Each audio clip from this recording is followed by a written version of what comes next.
ಜಮಖಂಡಿ ಸಂಸ್ಥಾನದ ವೈಭವದ ಹೆಜ್ಜೆ ಗುರುತುಗಳನ್ನು ಹುಡುಕುತ್ತಾ ಸಾಗಿದ್ದ ನಾನು ತಲುಪಿದ್ದು ಅಳಿವಿನಂಚಿನಲ್ಲಿದ್ದ ರಾಜರ ಗರಡಿ ಮನೆಗೆ.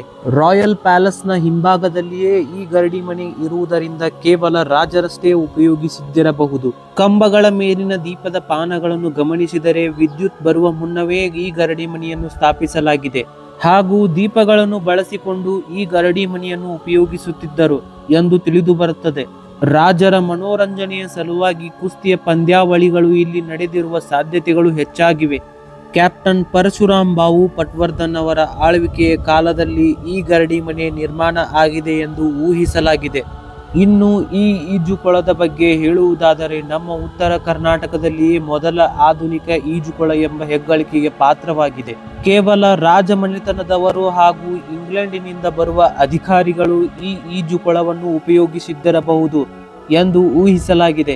ಅರಮನೆಯ ಪಕ್ಕದಲ್ಲಿ ಮೌನವಾಗಿ ನಿಂತಿರುವ ಈ ಕಟ್ಟಡಗಳು ಒಮ್ಮೆ ಗಣ್ಯ ಅತಿಥಿಗಳ ವಸತಿಗಳು, ಸೇವಕರ ವಸತಿಗಳು, ಸೈನಿಕರ ನೆಲೆಗಳು ಮತ್ತು ಸಂಸ್ಥಾನದ ಆಡಳಿತ ಕೇಂದ್ರಗಳಾಗಿದ್ದಿರಬಹುದು.